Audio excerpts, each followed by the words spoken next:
Hello and welcome to World Talks here on TVP World. I'm Diana Skaya.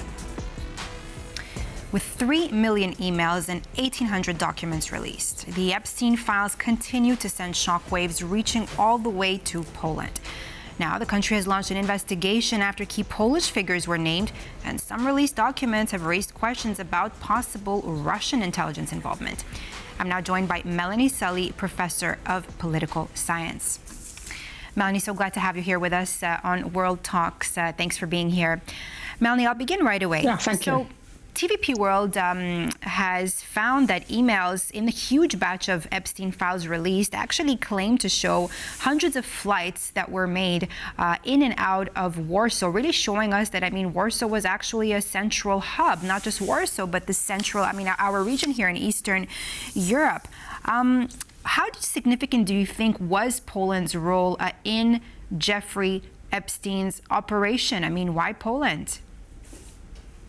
Well, I think this is being investigated. This week we saw in Britain, at least, that all this latest tranche of emails from Epstein to a high-ranking former government minister in Britain, that they were trading information possibly for their own self-enrichment.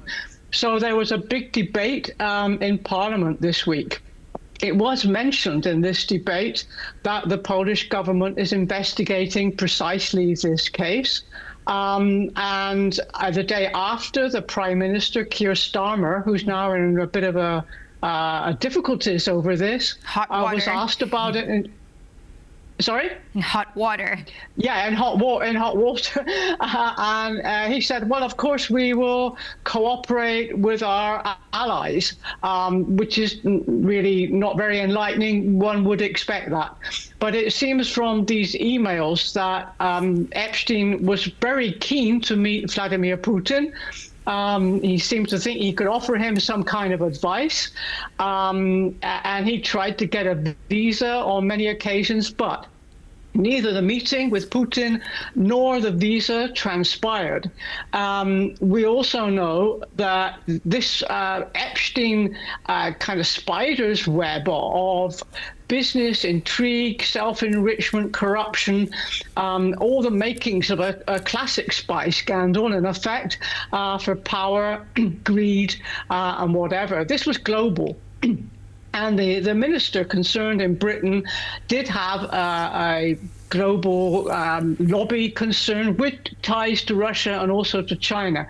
And that basically is all the information we got at this point. Now, it may be the Prime Minister in Britain doesn't want to reveal any further investigation, any details, because it would be sensitive and there's an ongoing investigation, or that he just doesn't know, and we don't know. But there is now a police investigation going into possible criminal activities by the minister concerned at the time, and more information is coming through day by day.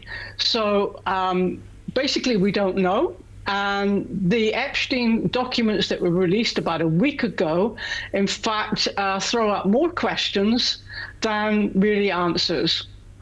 That's right. And, you did mention, Melanie, something earlier on. You said that he did try to possibly meet with Vladimir Putin. However, it didn't go through. His visa was rejected. I do have two questions for you. I do know that the actual process of getting, especially, I don't know how it is right now, but I know back then, years ago, even like over a decade ago, getting a Russian visa was actually very, very difficult. But my question to you is this: is there really some concrete proof to say that there was some kind of Russian involvement? We've heard about Epstein's reported ties to the Mossad, but my question to you specifically is: was there actual, an actual link that you could say that involved, Russian involvement? Because the Russians are thoroughly investigating or thoroughly doing their processes to give out these visas. Did they maybe? I'm not defending anyone here. I'm just asking: was there a possibility that maybe they knew that there was some, some kind of link and they didn't want to be involved? I'm being the devil's advocate here, basically.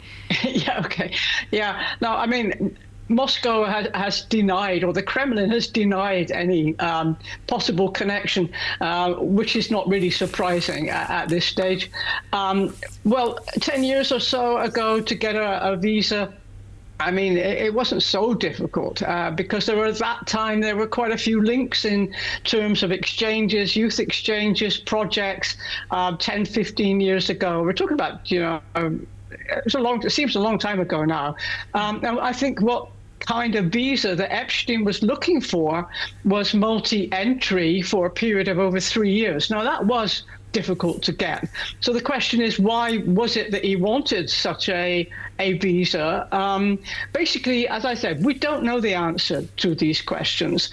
And in this kind of information vacuum, as you can expect, all kinds of speculation arise, because obviously something dodgy was going on with Epstein and his business contacts that he had worldwide. And he had the highest contacts, and he had the highest contacts also in Russia with oligarchs. And so it wasn't just that he was putting a visa application through in the normal way.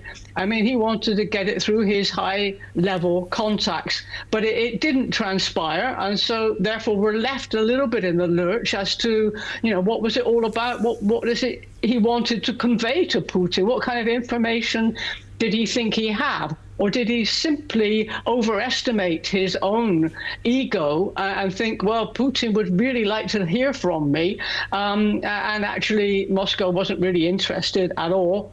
We don't know.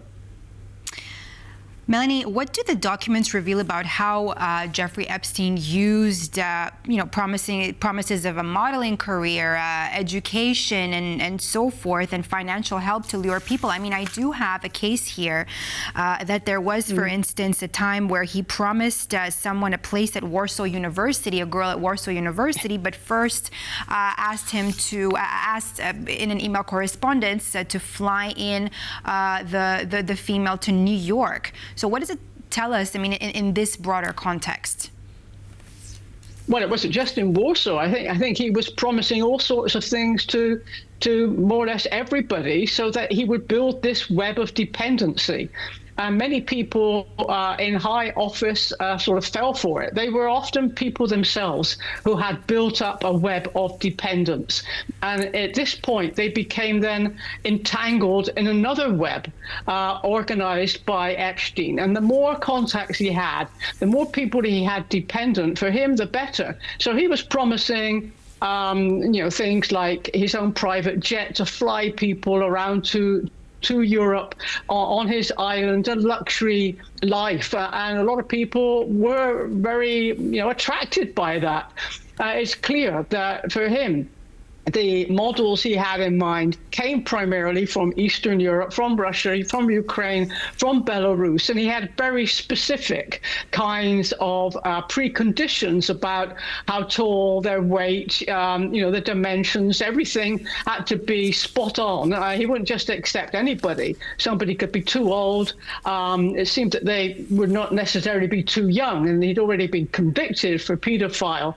And still, many people in prominent position, and the minister concerned in Britain, continued their correspondence with him even after he'd been convicted. And this is what the scandal now has blown up into in Britain, not just sex trafficking, but actually what kind of business contacts were going on during the financial crisis of 2008 and thereafter, which shattered the lives of many people who were fearing for their own existence. And here were people actually trading information to see if they could get insider trading, possibly information that would make their own lives richer.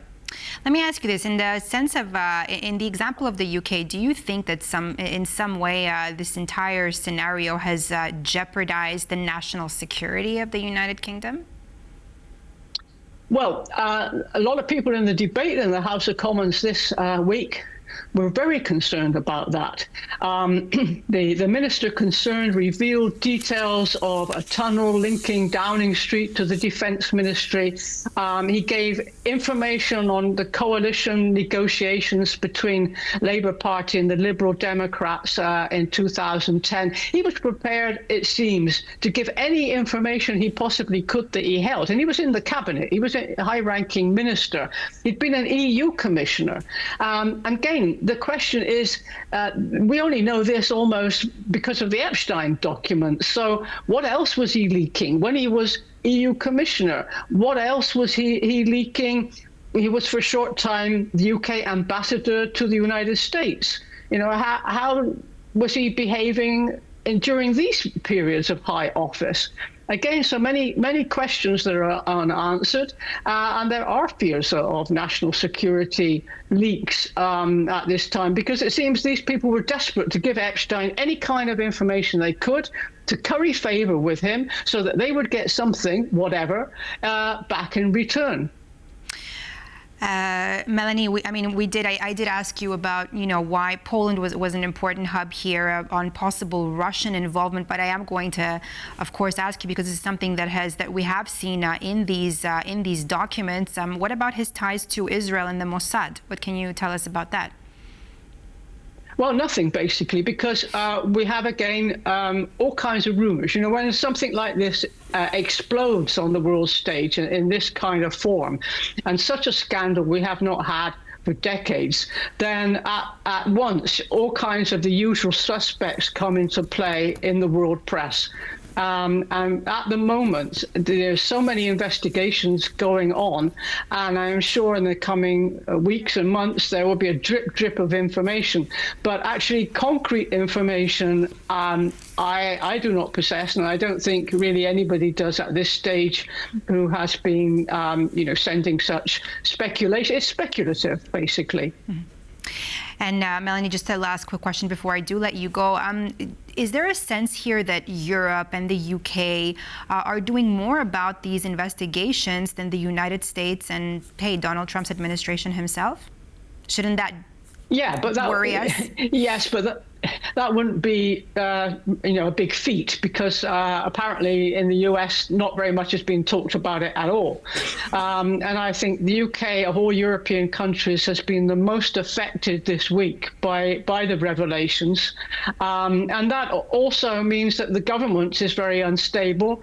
It means that maybe the Prime Minister will fall, the government could be changed. There could be a different emphasis in foreign policy by a more left-wing successor, possibly, who will concentrate on domestic issues at a time when the Ukraine war is not ended, at a time when the United States is withdrawing from Europe, and UK is a big player, it's a NATO ally, an important NATO ally, and has initiated the coalition of the willing and support for Ukraine. I don't think that would change, but the emphasis will not be so much on what are we doing about Ukraine, but how is the Labour government going to try to get its voters back on board, and this will be through domestic policy and not foreign policy, unfortunately.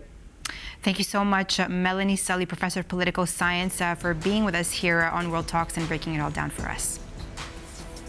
Thank you. And thank you for watching this episode of World Talks here on TVP World. I'm Diana Skaya. See you next time.